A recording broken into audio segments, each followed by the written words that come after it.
É, meu velho Chico, tem lugar no São Francisco que não é o que parece.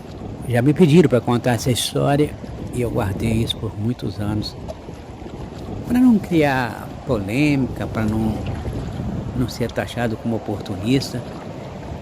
Mas como eu estou sempre contando histórias, eu estou sempre falando das lendas e da força do velho Chico, hoje me veio à cabeça, a hora que eu me posiciono em relação ao sobe e desce das águas, me veio à tona aquele ator do velho Chico, lá na prainha de Canidé. É um detalhe curioso porque o São Francisco tem mistérios, tem lendas, tem histórias, mas tem uma força que muita gente não sabe. Olha, o velho Chico, ele tem os seus poderes, ele tem o seu reinado, ele tem as suas criaturas que vivem nele, comandam o destino das suas águas. Lá em Canidé, lá na prainha, na gravação da novela Velho Chico, havia acontecido um fato que na ocasião foi muito bonito, interessante, quando o ator foi atingido por uns tiros, caiu dentro d'água e o rio levou, o próprio rio jogou ele na praia e ele foi salvo, trazido à vida pelos índios, pelos moradores, pelos rezadores da região. Foi uma história interessante, mas é como se fosse um presságio, porque logo dias depois, na gravação, acontece essa tragédia. Aquela posição onde está a prainha de São Francisco, ali tem um desnível do rio, isso já foi estudado, já foi comentado, algumas pessoas já disseram isso, já tiveram até alguns estudos sobre o que é isso. Há um desnível no rio muito grande, o rio chega naquela posição a mais de 15, 18 metros de profundidade e por baixo cria redemoinhos muito fortes. O pessoal da região chama de vertedouro. Então, ali antigamente, antes de começar as gravagens da novela, aí entra aquele detalhe que a gente coloca sobre a ganância do ser humano, né? Ali tinha as placas de perigo, proibido nadar e tudo mais. Mas para satisfazer ao ego das belezas da cenografia, todas as placas de aviso foram tiradas. Não havia nenhum motivo para que se desconfiasse. Ali é um balneário que, inclusive, na ocasião, ele foi restaurado para aproveitar a influência da novela e levar mais turistas para a região. E tiraram as placas de marcação de perigo e tudo mais. Quando o ator mergulhou, e ele mergulhou achando que estava mergulhando no lugar mais tranquilo e cai justamente na boca do redemoinho, do vertedouro.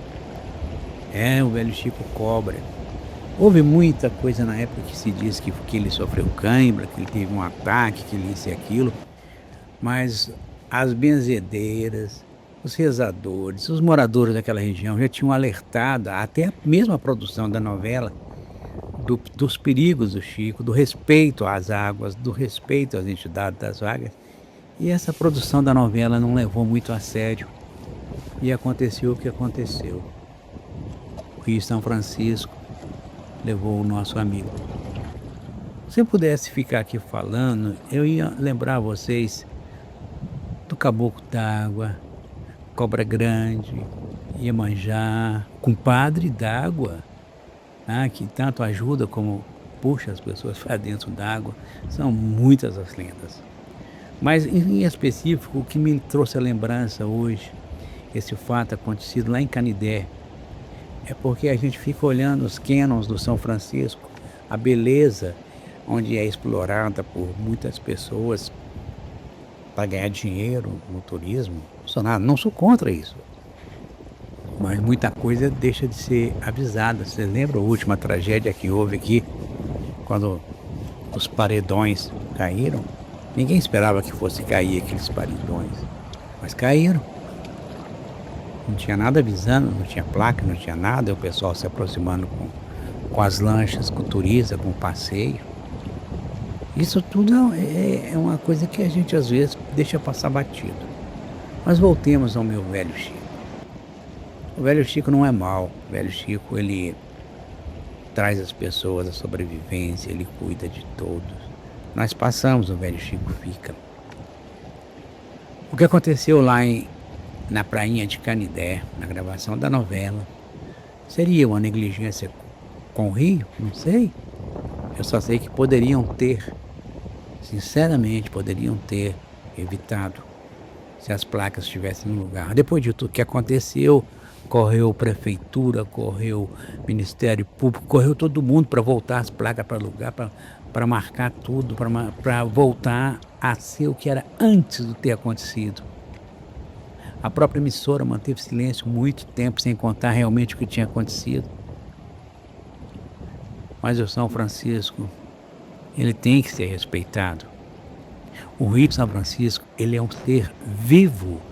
O Rio de São Francisco, ele é considerado por todos os que moram às suas ribeiras como aquele pai, o pai das águas, que controla, que traz alimento, que traz fartura, que traz abundância, que cuida das famílias, que cuida da natureza.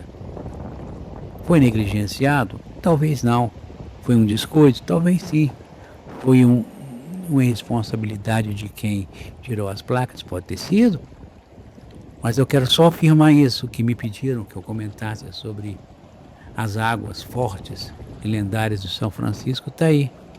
Foi um assunto que passou, eu evitei de falar durante muito tempo, para não, como eu falei no início, não me tornar uma pessoa oportunista pelo fato acontecido.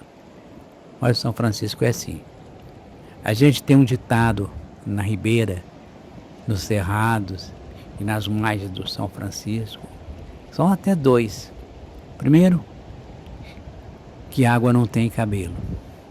Segundo, as águas querem aqueles que sabem nadar, porque os que não sabem já é dela. Então, amigos, tenham em mente isso. Tenham respeito pelas águas, tenham respeito pelo São Francisco, respeitem as tradições. Se alguém falou, se uma rezadeira falou, se um caboclo falou, se um índio falou,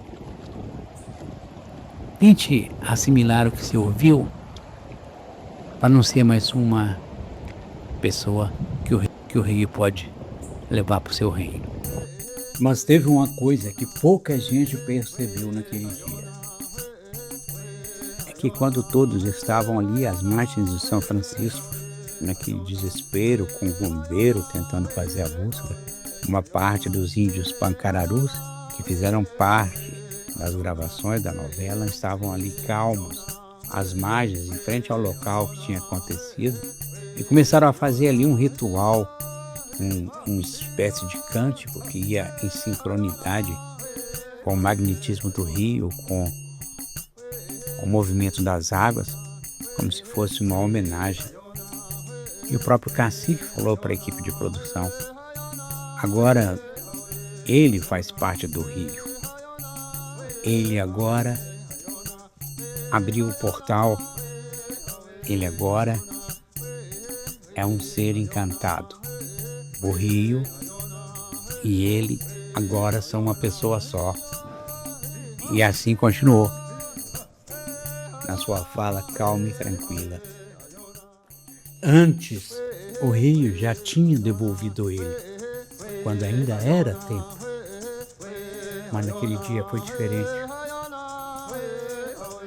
E um detalhe curioso nessa história foi encontrado praticamente no mesmo lugar que ela afundou, a 18 metros de profundidade, numa fenda que os mergulhadores depois escreveram como se fosse um local de descanso. Não havia luta física. É como se ele chegasse até ali e deitasse. São os mistérios do São Francisco. O São Francisco é bom para quem respeita. Para quem não conhece, ele ensina.